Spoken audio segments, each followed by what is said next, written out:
Good morning, everyone. We're excited to have you with us again this week for another episode of Emergent Leader Live. I'm Leah Abel, and I'm here with my good friend, Mr. Kurt Bickel. How are you this morning, Kurt? I'm blessed. I'm doing great here in Florida.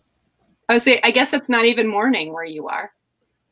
Not yet. Oh, it's afternoon. Yep. Just getting out of it. Well, we are excited this morning to spend some time not only talking to folks who've been through Emergent Leader, but actually speaking to the team that leads Emergent Leader. What we really want to talk about this morning is what leadership continues to look like, what critical practices we need to be aware of in our leadership. And Kurt, I'm wondering what's on your mind this morning as we think about leadership. Well, my heart is just filled with gratitude for the opportunity to bring back together our team, the team that worked 10 years ago to start thinking about what we could leave as kind of our legacy and to work together with Emergent Leader. So it's just delightful to anticipate what we can talk about in the next half hour. Great. Well, with no further ado, let's introduce the rest of this team. We'll spend about 40 minutes together this morning. If you're joining us via Facebook Live, you can enter comments or questions right there in the chat section. If you're watching this on YouTube and you're watching it live, again, would love to hear from you. Love to just know who's watching and who's with us. And also, if you have some specific questions for what I would call some legendary Lutheran leaders. That's some alliteration for you this morning. So Kurt, would you like to help introduce the rest of our team? Sure thing. Just a joy to have the three people who really influenced my life, who have made a great influence in their careers in some Fortune 500 companies as well as local congregations. And we have with us Daryl Pichan, who is part of Cornerstone Consulting, with Dr. Stroh, who's part of Cornerstone Consultant, and Dr. Eason, who joined us to balance out our team as we put together our Emergent Leader process. Well, great. We are going to jump right into some conversation with you all this morning. And as I kind of thought through what would I like to hear from, much like Kurt said, people who have definitely influenced me as a leader. One of the questions that came to mind that seemed really kind of pivotal for us was this question here. If you had to add something to the Emergent Leader content, and if you're not familiar with Emergent Leader, it is a leadership training process that takes place over the course of 2 to 3 months and 10 days live, and it is intense and wonderful. And these folks lead that training. If you had to add something to that content, what might you add? And especially as we're living in these strange times, what would you consider to be critical to leaders? And Les, I'm going to ask you if you'd be willing to share first.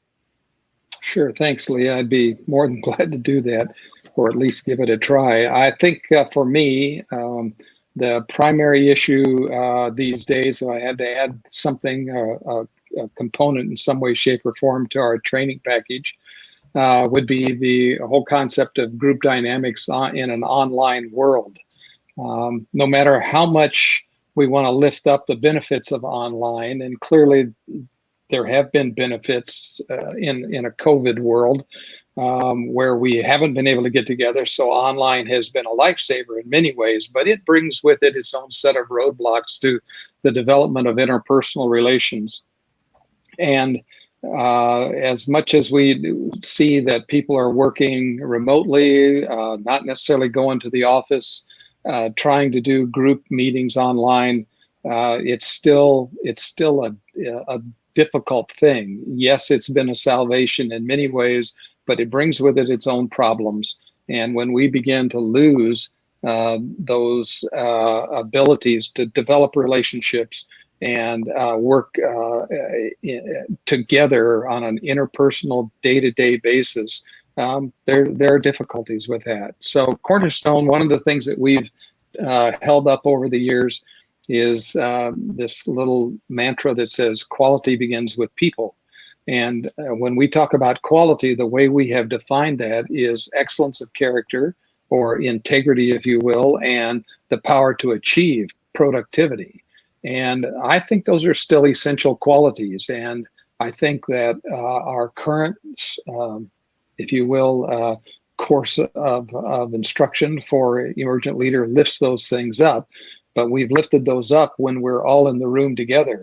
And then when we try to go back home and live digitally or online, it's a different world, and it's different all the way around. So that would be my one thing that I'd want to add to the curriculum, at least some exploration of that.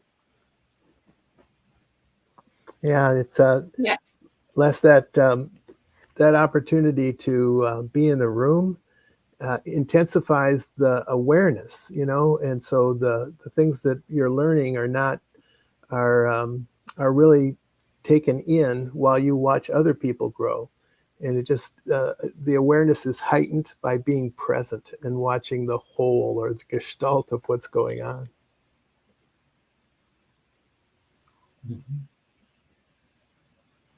I'm curious, Sue and Daryl, if any of that resonates with you as well. Oh, Sue, I can't hear you. You're muted. I'm sorry.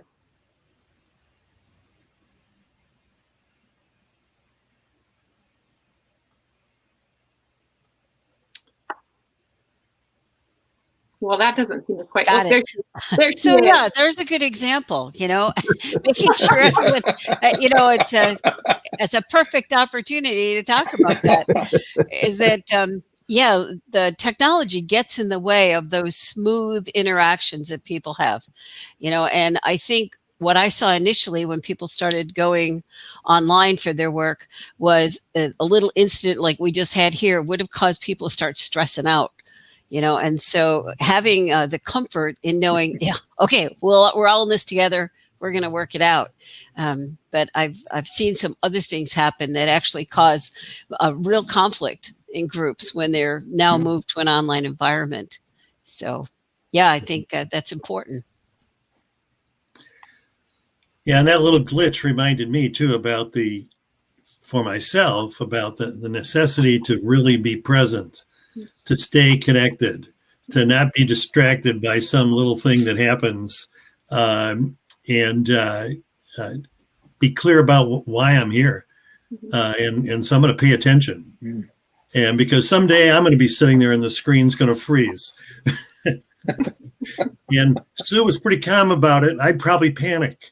But I thought it did remind me about how intentional am I about being present. Yeah, and I think there's a generational issue too, because we did not grow up in this environment, so it's not natural to us. So I think that younger people who have lived in it, it's not as it comes natural to them, and so the it's not as much of a disconnect for them, and they're not thinking about it like I am. I'm thinking about the technology, and you're right, Daryl, that gets in the way of me being fully present. Yeah. So Les, how are you chasing after quality begins with people when the people are not in the room with you right now? Yeah, that's, as we prepared for this, we talked about one of the questions, potentially, what am I learning right now? And that's really where I am. I'm currently serving as a volunteer member of our congregational staff. And of course, we're doing that in a COVID world. And so what I'm really struggling with and trying to figure out is how to build effective relationships without the ongoing routine of daily connections and conversations. I'm not full-time, I'm just part-time. So that means I'm not in the office regularly.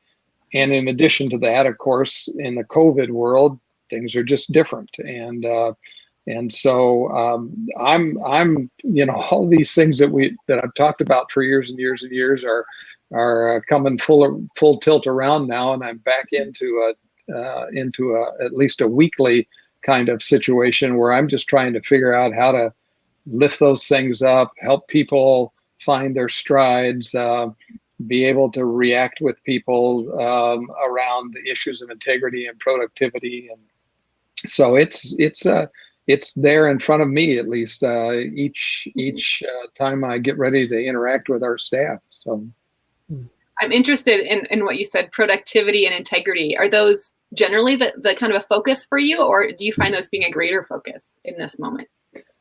No, I think I've lived with that for quite a while in our Cornerstone uh, uh, community. And so those are still just vitally important issues for me. And if I think about leadership and what's essential, figuring out how to maintain integrity, excellence of character, and productivity, the ability or the power to achieve what we say we're going to achieve and pursue, those are just essentials for me.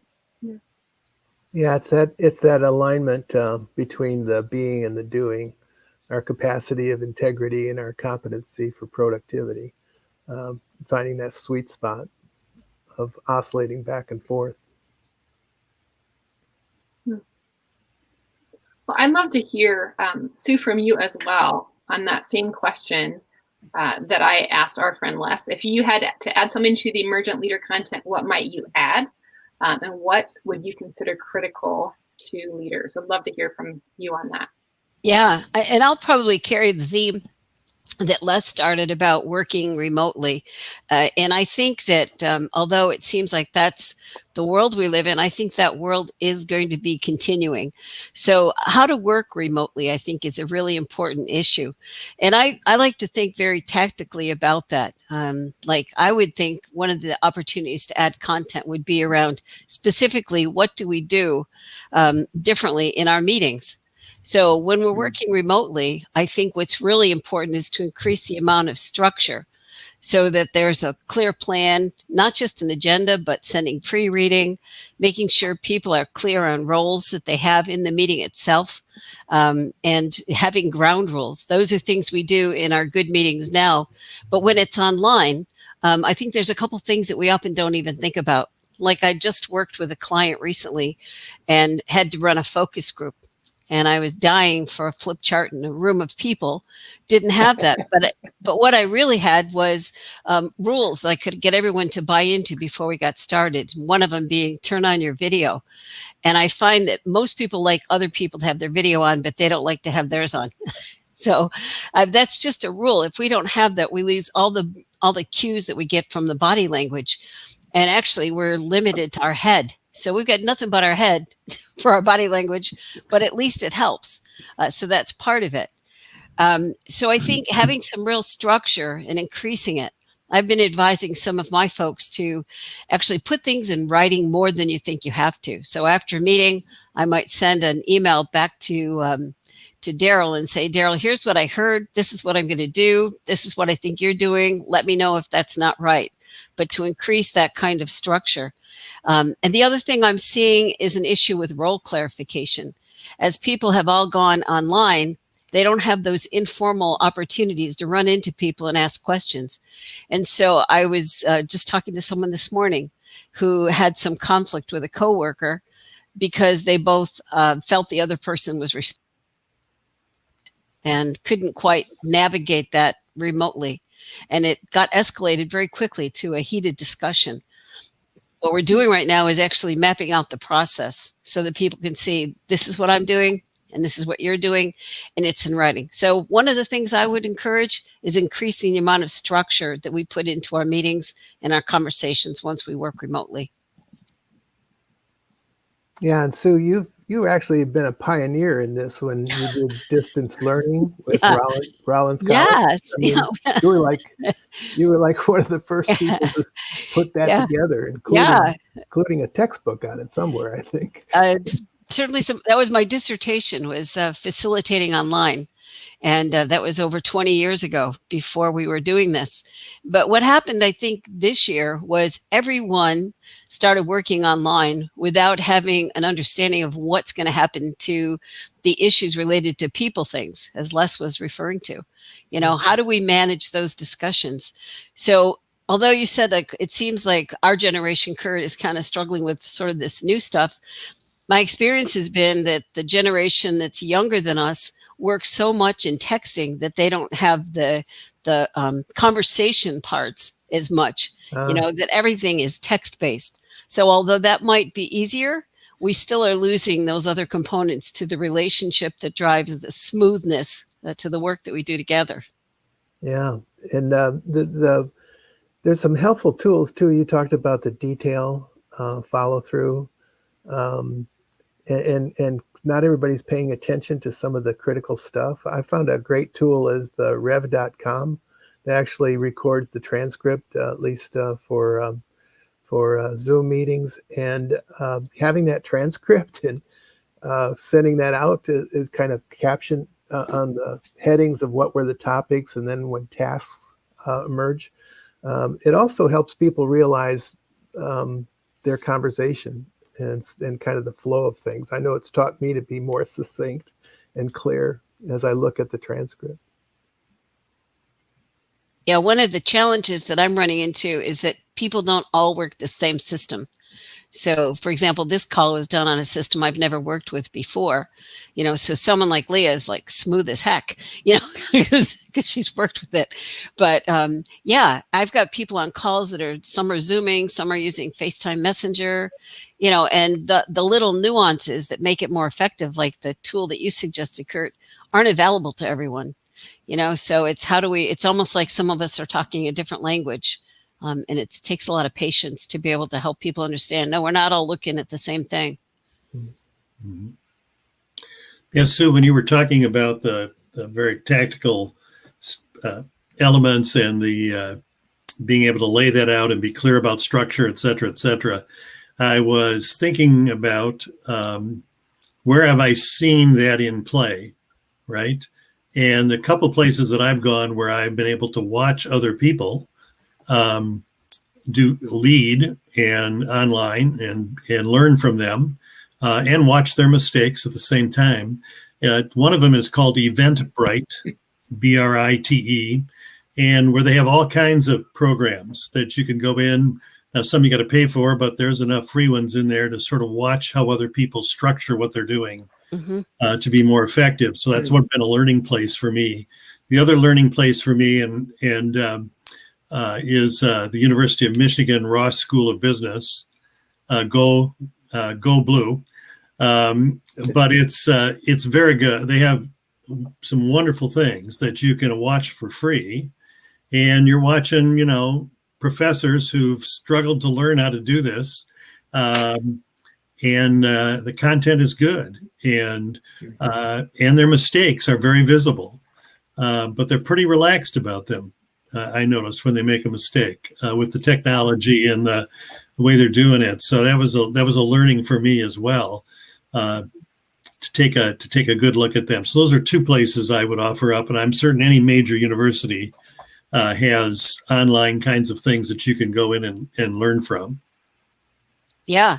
Sue, I had a aha moment when you were talking about people don't have the opportunity to bump into each other once in a while, while they're in the building, outside of the meetings. It all of a sudden struck me that that's what breaks normally are. We take a break, and yes, the idea is to sort of unburden yourself of the agenda and let go of that. But all sorts of conversations happen during breaks, when we're together. But today, when there's a break, everybody's gone.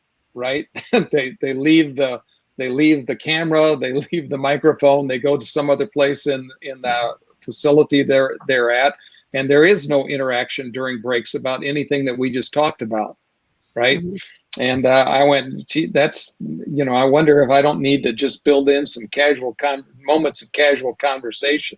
Sort of, what are you thinking right now, or what's hit you, or what's grabbed your attention that I probably haven't been doing enough of that. So that was helpful. Thanks. Well, yeah, one of the things that we've added to the meetings with this one client that everybody's doing is we start with connection before content.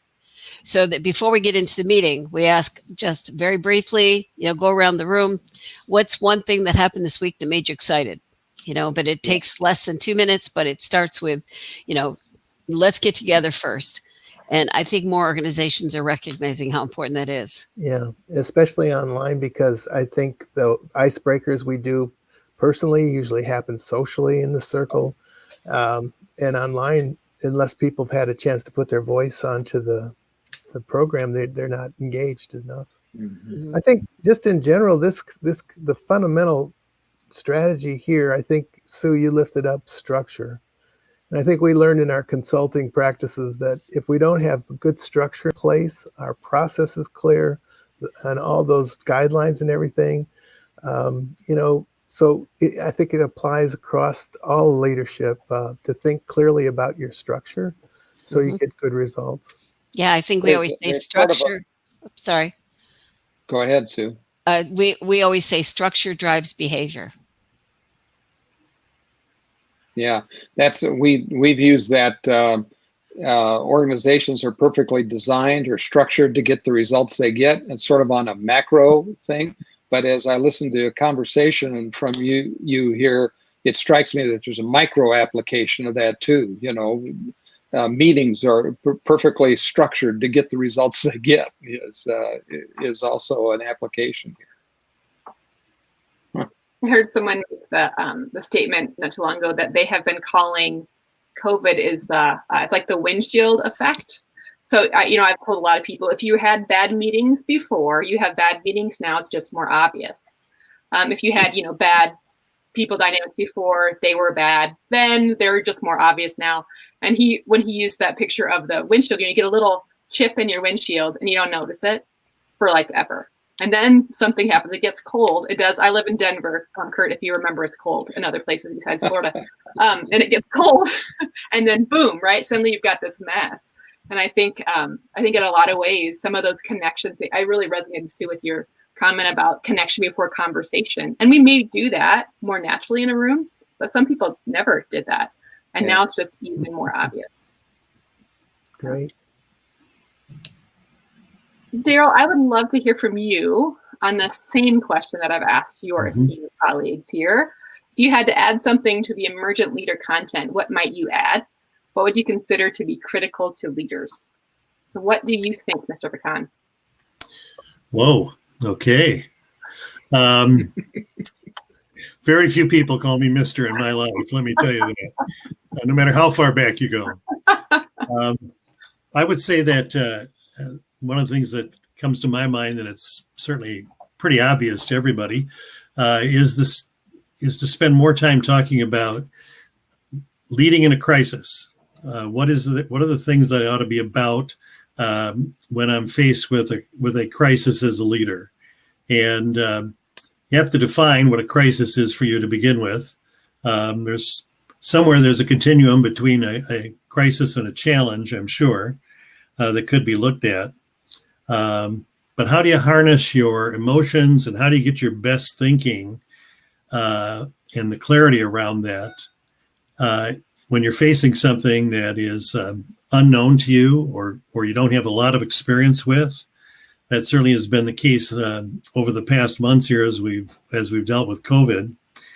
And the things that I've urged with my clients are, first of all, to look at the facts and let's gain some perspective on the facts. I think it's pretty easy to overreact if you happen to watch the news reports on COVID, for 10 or 12 hours out of a day. Everything's being repeated. The more it gets repeated, the more it seems to be enlarged. And so you got to get some perspective on the facts that are before you, and to be reasonable about what's the impact of those facts that you're hearing. So that's one of the things. Take a look at the facts. Second thing I encourage is maturity, really focusing on your own maturity in the midst of whatever the situation is that you're facing. You can really spot an emotional leader by her clarity and her presence. She is one who stays calm, who doesn't overreact to what other people are saying or contributing. And she's able to sort of calibrate the steps that are going to need to be taken as we work through whatever the crisis is that we're facing. When your maturity is strong, you're putting the best interests of the group, of the situation, before your own need for status or for notoriety as a leader.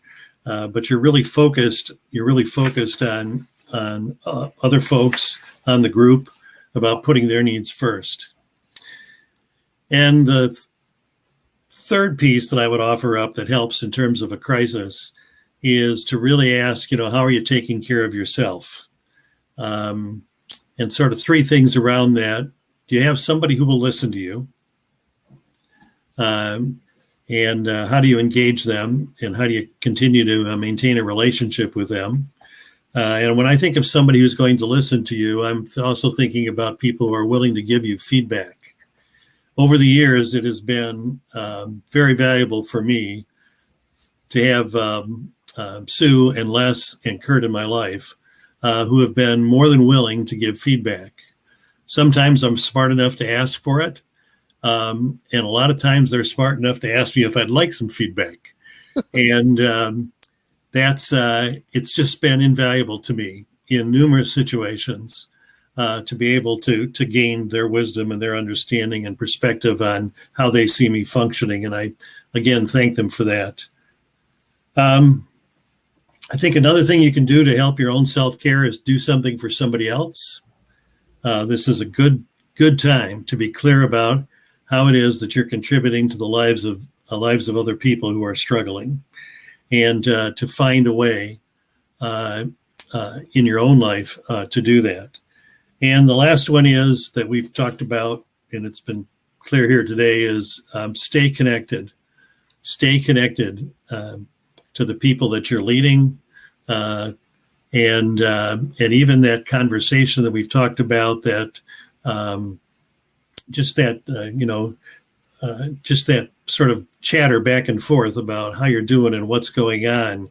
And it doesn't have to be the deepest conversation, but it has to be a conversation that gives me some authenticity in terms of my relationship with other people. And so those are the things that I would hold up in terms of going after helping people deal with a crisis. Wow. Yeah. And Daryl, as you were sharing, it just reminded me of the training that you do in our sessions, Emergent Leader, with the connection, clarity, and courage. Just so helpful, and it just kind of makes me again sad about the fact that we're not having that opportunity to be together and spend time just ruminating, talking about, reflecting.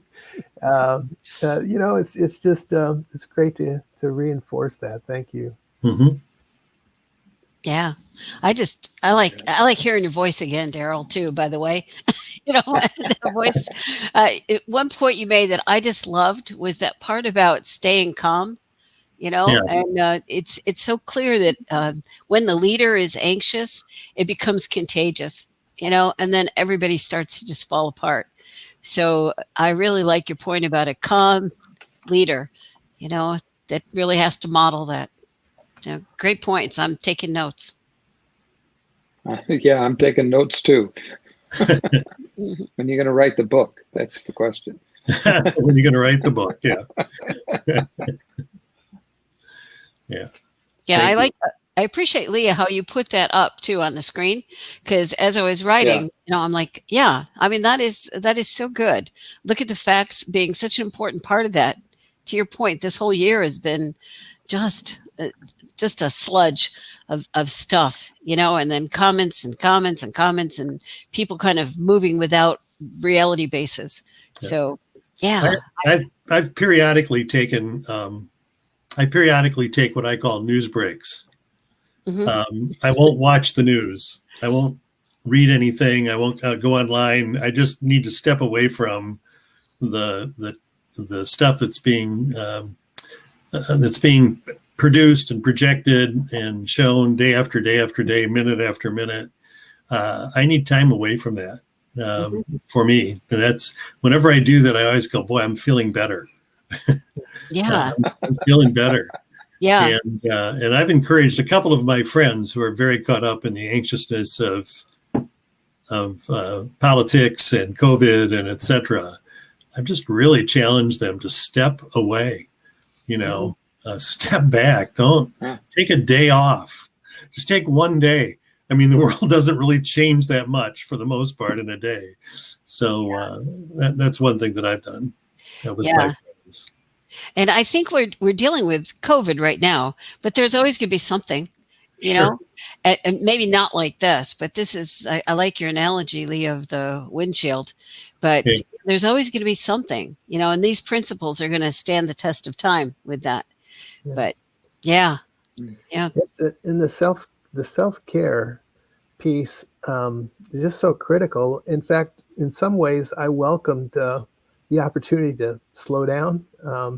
I've filled out a journal quicker during this time than I have before. Just the opportunity to spend time reflecting, thinking, writing. But even that, without the feedback, you get stuck. So I was finding after about 6 months that I was really into some kind of getting to that depression stage, and that's when that reaching out to others. So I hired a coach, and you know, it was just wonderful how just the conversations with a professional, caring partner could help me kind of rework things. In fact, what we're doing here with Leah is really a part of that. Said, well, you can't do the live Emergent Leaders, so why don't you do something, right? so it's I think reaching out to someone who has some skills and you respect, because you don't want a double anxiousness. Sometimes we reach out to people who are more anxious than we are. Well, at the same time, I think that your last couple of points about do something for someone else, stay connected. And now we come full circle back around and saying it's one of the benefits of digital kinds of communication. You know, even in a COVID world where you have to stay hunkered down a little bit, or at least, you know, think that way.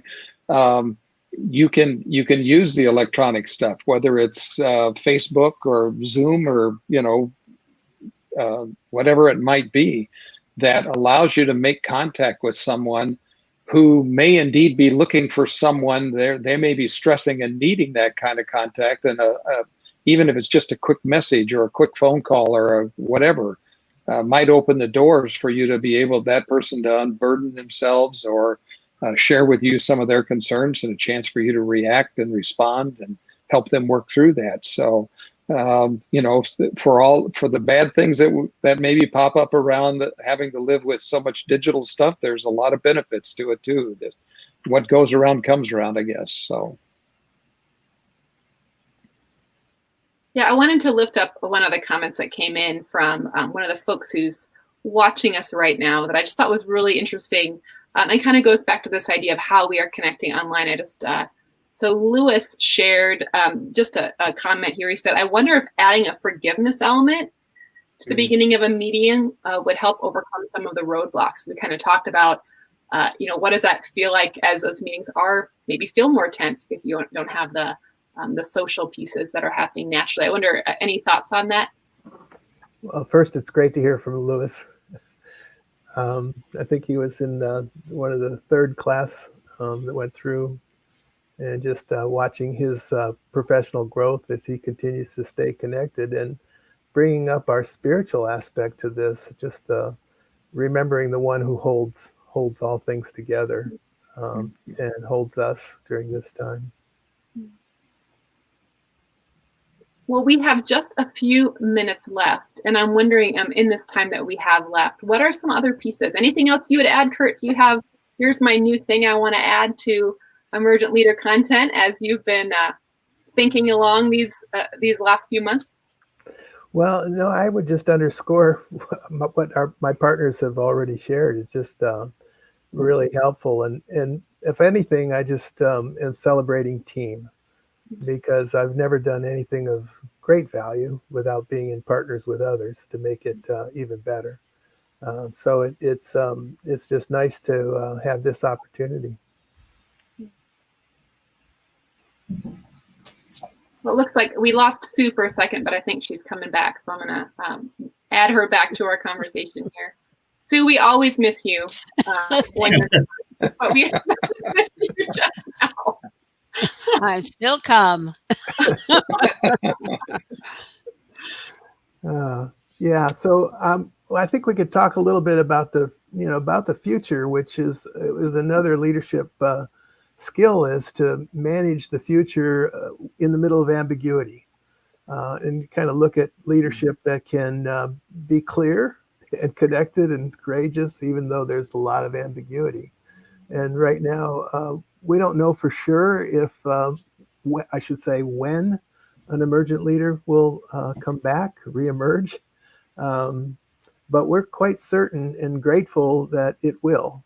I've had conversations with President Greg Walton, who helped initiate this process with time and investment, and his staff and Florida Georgia are really committed to this. And there's still an opportunity to do that. We just don't know when. And so in the meantime, we want these Emergent Leader Live things to stay connected, to keep the conversations going, to develop community that's intentional about leadership, whether it's through Emergent Leader or other ways to grow. And I would really encourage you folks, you can see the web address there if you'd like to get in contact, and make sure you don't miss future ones or get in contact with one of these amazing leaders here. That would be a good place for you to go do that.